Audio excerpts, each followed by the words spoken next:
Harper Perennial and HarperAudio present The Sleepwalkers, How Europe Went to War in 1914, by Christopher Clark, read by Derek Perkins.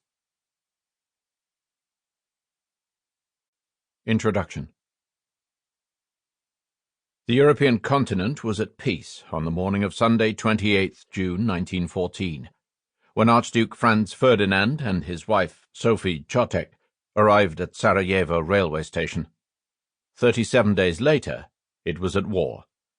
The conflict that began that summer mobilized 65 million troops, claimed 3 empires, 20 million military and civilian deaths, and 21 million wounded.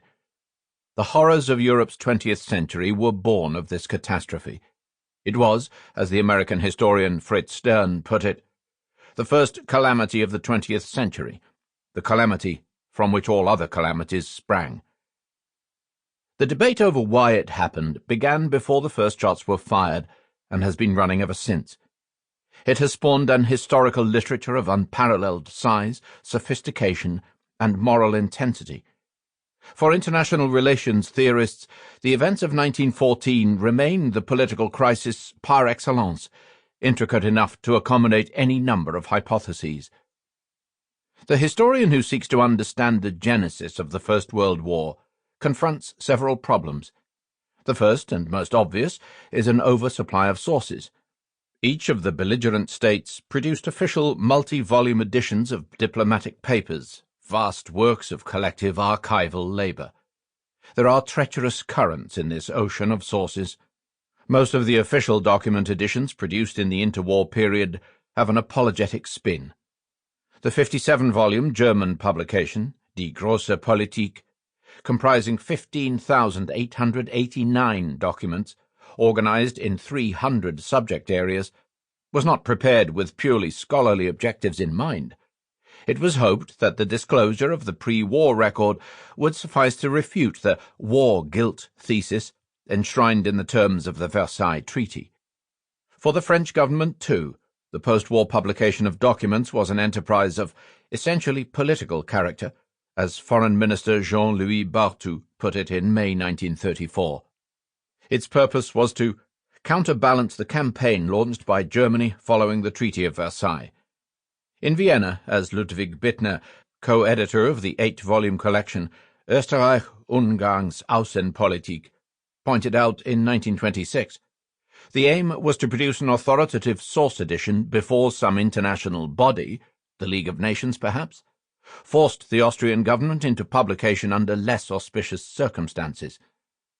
The early Soviet documentary publications were motivated in part by the desire to prove that the war had been initiated by the autocratic Tsar and his alliance partner, the bourgeois Raymond Poincaré, in the hope of delegitimizing French demands for the repayment of pre-war loans.